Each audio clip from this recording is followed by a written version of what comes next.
My name. My name is not the important part. What matters is the vow I made, the vow I swore when breath returned to me, the vow that if I ever walked this earth again, I would not keep silent. So listen closely, because I may never say this again. I died. Yes, I really died. My last heartbeat slipped from me like a candle burning out in the wind, and in the silence that followed, in the silence beyond the veil of time, I stood before him, before Jesus. And what he told me, what he showed me, was not a story I wanted. It was not the easy comfort I hoped for. It was sharper, heavier, more costly than anything I had ever dared to imagine. He spoke to me about desire, about the secret place where no one else sees, about the chains of lust, about the prison of masturbation. And when he spoke, I shattered. I shattered because I realized he knew. He knew everything, every hidden moment, every secret compromise. And yet, his eyes, oh God, his eyes still burned with love. This is not about shame. No, it's not about shame. This is about eternity. This is about the unseen war for your soul and mine. What I saw, what I heard, it was not just for me. It is for you. And if you turn away, if you click away, if you cover your ears now, you may never hear it again. So I beg you, lean in, because I stand here tonight as one who has crossed the line and come back. One who was given a second chance, not for comfort, but for witness. And the refrain that echoes in my soul, the words I cannot forget. The case is not done. The work has just begun. Before all this, before death opened its mouth to swallow me whole, my life looked ordinary. Maybe it looked a lot like yours. I woke up, I worked, I laughed when I could, I prayed when I remembered. On the outside, nothing seemed broken, nothing seemed wrong. But on the inside, behind closed doors, I carried this hunger that I couldn't name. I told myself it was harmless, just a little release, just a way to quiet the loneliness. No one would know, no one would see, but heaven saw. And deep down, I think I knew it. At night, I'd whisper prayers, but they fell heavy, flat, empty. And then, moments later, I'd turn to the same old habit, the same old chain, the same shadowed ritual. And every time, I told myself I'd stop tomorrow. Tomorrow I'd be stronger. Tomorrow I'd be pure. But tomorrow never came. I wore masks so well. In church, in conversations, even in my own reflection, I pretended. But when the lights were off, when silence wrapped around me, there it was, the ache, the pull, the chain. And I didn't know it then, but every small choice was carrying me closer to the edge, step by step, breath by breath. You see, sin doesn't always announce itself with thunder. Sometimes it whispers. Sometimes it feels like comfort. Sometimes it feels like medicine for an unspoken wound. But chains don't feel heavy until you try to run. And I was bound, even when I thought I was free. I didn't know it then, but I was walking toward something I could never undo. Toward a door I could not close once opened. And even in that ordinary life, those small routines, those secret compromises, he was watching. He was waiting. He was calling my name in the dark. He called my name in the dark. He called my name in the dark. And I ignored him. Again and again, I ignored him, until death itself had to shake me awake. It happened so suddenly. One moment I was breathing. The next, I wasn't. I remember the sound first, the sound of my own breath slipping away, shallow, broken, like a candle flame fighting in the wind. My chest felt heavy, like stone pressing down. My vision blurred, edges turning dark. And then, silence. Do you know what silence sounds like when it isn't earthly silence but eternal? It's not quiet. It's absolute. It's like being swallowed whole by nothingness. I heard voices, far away, calling my name, but they sounded muffled, like water between us. Nurses shouting, someone crying, but they were fading, and I couldn't reach them. And then my body gave way. My heartbeat stopped. You think death is this clean transition, like a light switch flipped off. But no, it's violent. It's abrupt. It's terrifying. You are ripped out of yourself. You are pulled through a door you did not choose. I felt myself leaving. Weightless and yet heavier than I had ever been, my body stayed behind, but I kept going. And the only question that filled me was this: where am I going? I thought I had time to figure it out, time to repent, time to clean up. But when breath is gone, time is gone. I remember the panic, the fear, my thoughts racing. God, am I ready? God, please, I don't want this, not yet. But the door was already closed behind me. There was no turning back. And in that moment, in that terrifying plunge from life into death, I realized something I had never dared to admit before: that every secret, every sin, every hidden act, they follow you. They cling to you like garments you cannot take off, and you wear them before eternity. Death is not a wall. Death is a doorway. And I was standing on the other side, and then suddenly, it changed.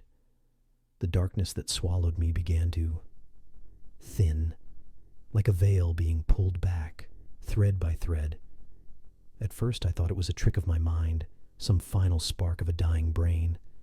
But no, this was different. This was realer than anything I had ever known. Light. Light that was not just light. It was alive. It moved. It breathed. The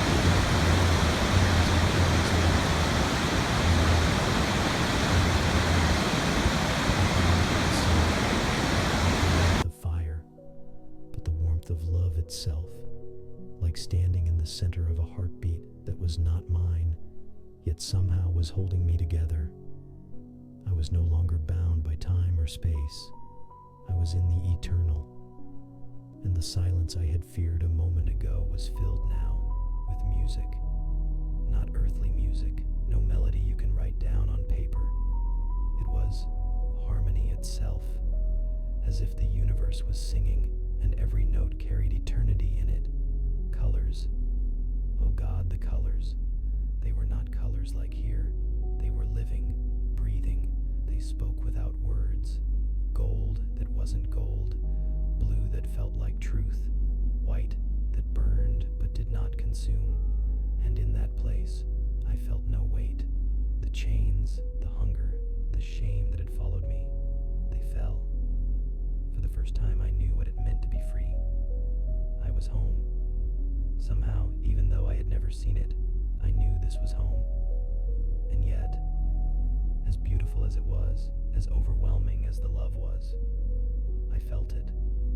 A presence. Stronger than the light, stronger than the song, stronger than the atmosphere itself. He was there.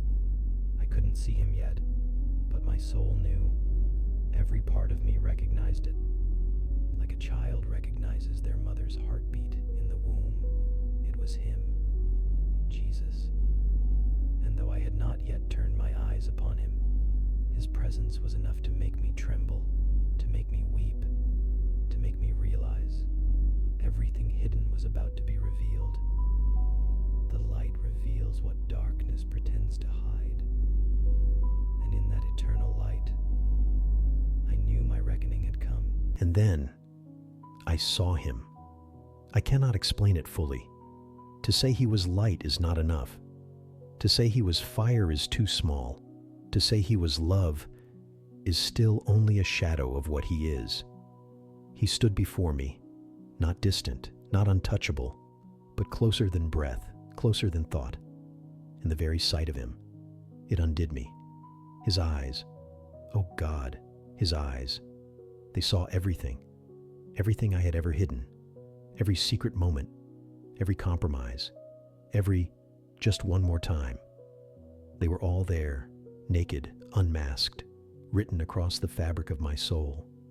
And yet, those same eyes burned with love so fierce, so consuming, that I couldn't look away.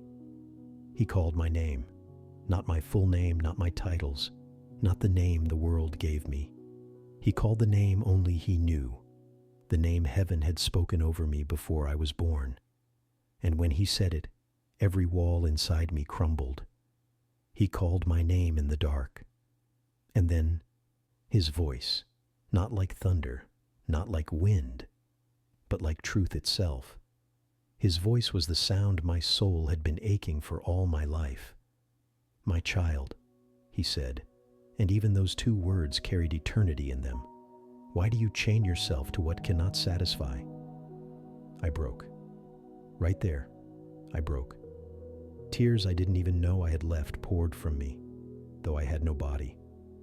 Shame rose up like fire, but his love burned hotter still. He said, "Every hidden act is seen, not because I come to accuse you, but because nothing hidden can remain in the light. You were made for covenant. You were made for my embrace, and yet you have sought comfort in shadows, in the secret place of lust. You have chosen the counterfeit, and it is chaining you." I could not speak. I could not argue. Because he was right.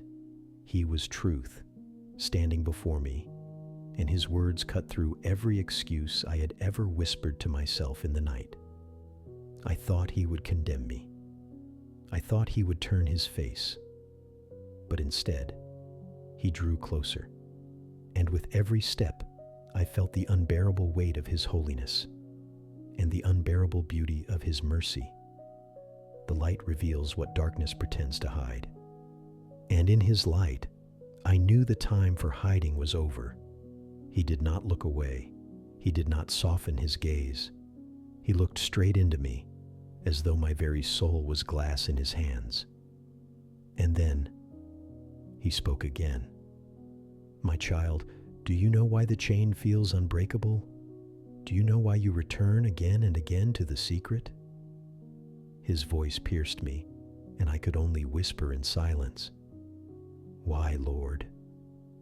And he answered, "Because every time you bow to lust, you teach your soul to hunger for shadows. Every time you reach for yourself instead of me, you carve emptiness deeper inside your spirit. And emptiness is never satisfied. Desire apart from me will consume you without end." I saw it then. He showed me, like a vision burning across eternity. I saw rivers, rivers of people drowning, their faces twisted in longing, but they drank and drank from waters that could never quench them. Their hands clutched chains that they themselves had chosen, and their eyes, empty, hollow, desperate, were searching for a comfort that never came. And he whispered, "This is the path of lust. It promises relief, but delivers chains. It offers comfort, but carves loneliness. It is not the act itself alone, but the altar it builds inside the heart, an altar not to me, but to the self." I wanted to turn away. I wanted to scream, but he held me there because love does not lie. He said, "Mar, masturbation is not the sin of the body alone. It is the sin of disconnection. Every time you seek yourself without me, you turn away from the covenant I long to give you.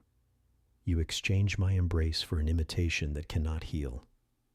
His words cut me deeper than any sword. And then he showed me more. I saw a marriage bed, empty, cold, broken. I saw husbands and wives who could not touch each other with love because their hearts had been numbed by secret habits.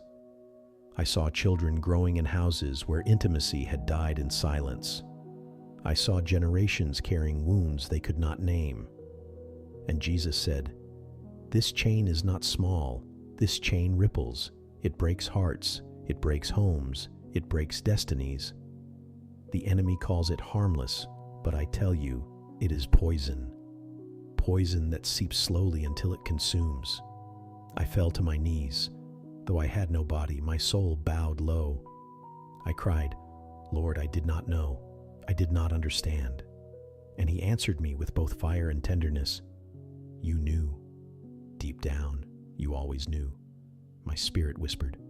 I called your name in the dark, but you silenced my voice. Still, I have not silenced you. Still, I offer mercy. And then, I saw mercy. I saw those who surrendered their chains, weeping in his presence. I saw him lift them, heal them, restore them. Their eyes were clear, their hands unbound, their hearts burning like new fire. And I knew it was possible. Freedom was real. But he warned me. Many will hear this and turn away. Many will say, it is only natural, it is harmless, it is mine to control. But their chains will grow heavier until they can no longer rise. My child, warn them, tell them the truth. For I take no pleasure in their bondage, I long for their freedom. This was the revelation. That masturbation was not about shame, it was about covenant. Not about pleasure, it was about presence. Not about control, it was about chains. And his words etched themselves into me like fire on stone. You are made for covenant, not consumption. Return to the fire. Return to the fire. After the river of chains, after the visions of silence and brokenness, he showed me something else. Light, breaking into the darkness. I saw people falling to their knees, not in shame, but in surrender. Men, women, young, old, pouring out their secret battles before him. Their tears were not wasted. Each one fell like a spark, and the sparks spread, igniting fires that lit entire homes, entire cities. And he said, this is what happens when my people return, when they stop feeding shadows and turn back to my light. They are made whole. Their homes are healed. Their children walk in freedom. I saw marriages restored. I saw fathers kneeling beside their children, free from chains they thought they would carry to the grave. I saw mothers lifting their heads, radiant, no longer crushed by hidden guilt. I saw a generation rising, their eyes clear, their hands pure, their voices strong. They sang not songs of shame, but songs of fire. They stood unashamed because they had been unbound. And Jesus said, the battle of these days will not only be fought in nations or in wars or in governments. The battle will be fought in secret rooms, in hidden hearts, in the private altars no one else sees. And those who surrender these altars to me will become flames that the darkness cannot extinguish. I saw revival, not beginning in pulpits, not beginning in crowds, but beginning in bedrooms, in quiet corners, where someone finally said, enough, Lord, take it, I am yours. And the fire spread, and the fire burned, and the fire purified. Return to the fire, return to the fire, return to the fire. And then he turned to me, his eyes piercing but gentle, his voice carrying eternity. My child, he said, the world will change when my people confront the truth. It will change when they stop feeding on shadows and return to my embrace. Your story is not just yours. It is the trumpet I place in your hand. Sound it, even if they turn away. Sound it, because some will hear, and those who hear will rise. And I knew this was not just revelation. This was assignment. This was not just vision. This was prophecy. And then it ended. The light began to fade. The music of eternity softened, pulling away like waves retreating from the shore. His presence, the fire of his gaze, still burned in me, but the glory began to dim. I heard voices again, earthly voices, urgent, panicked, shouting my name. My chest jolted, my lungs clawed for air, I gasped, choking, and my eyes flew open. I was back in this fragile body, back in this temporary world. But I was not the same. I had seen too much. I had heard too much. I had no choice but to speak. At first, I tried to whisper it, to those close to me, to those I thought would understand, but they didn't. Some laughed, some dismissed it as delusion. Others told me I was too extreme, too dramatic, too broken. And the hardest part, some looked at me with pity, as though what I carried was a curse instead of a gift. But I knew what I had heard. I knew what he had shown me. And silence would have been betrayal. Still, the resistance was real. The warfare was real.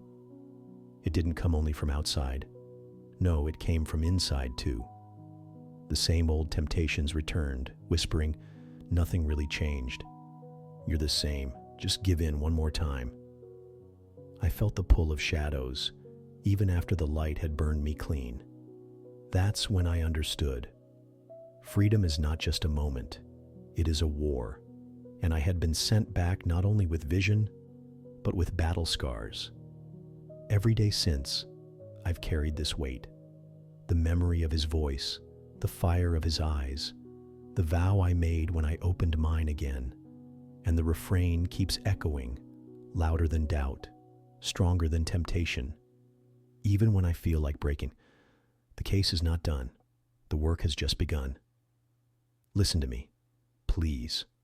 What I saw, what I heard, it wasn't just for me. It wasn't just a private vision for my own heart. It was for you, for us, for this generation. Jesus is not indifferent. He is not shrugging at our struggles as if they don't matter. He sees, he knows, he weeps, and he warns. I must tell you this, the chains you call small are not small. The shadows you call harmless are not harmless. Every secret indulgence carves a path that leads you away from him. Every compromise weakens your hunger for the only one who can truly satisfy. And yet, hear me now, his love is greater still. His mercy burns hotter than shame. His arms are open wide, even now. The time for hesitation is over. The time for half-hearted faith is gone. We are standing at the edge of eternity, every one of us. Death is not far. It breathes on our necks. And when the last heartbeat fades, what will remain is him. Only him. I hear his words even now echoing like fire in my bones. Return to the fire. Return to the fire. Return to the Gospels. Return to the truth. Return to Christ himself. Not tomorrow. Not someday. Now. He is calling you home. He is calling you out of shadows. He is calling you back to covenant. Will you answer? Because I am not here to entertain you. I am not here to scare you. I am here because he spared me. Because this channel, this voice, this testimony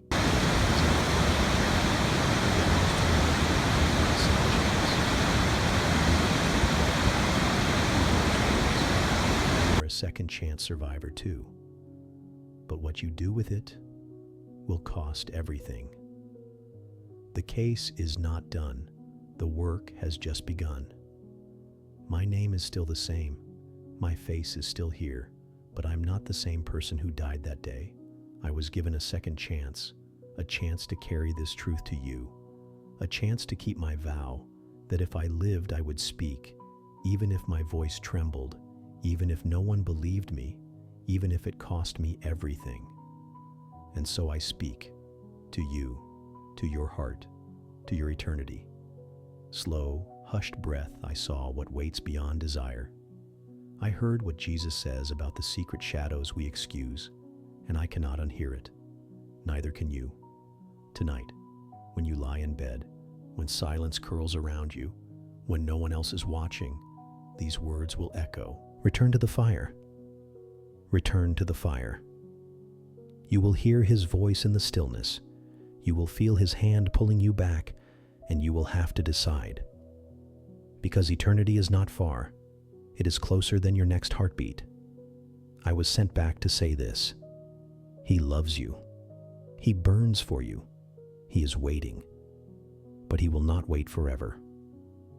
I was given a second chance. You are being given yours right now. Will you take it? The case is not done. The work has just begun.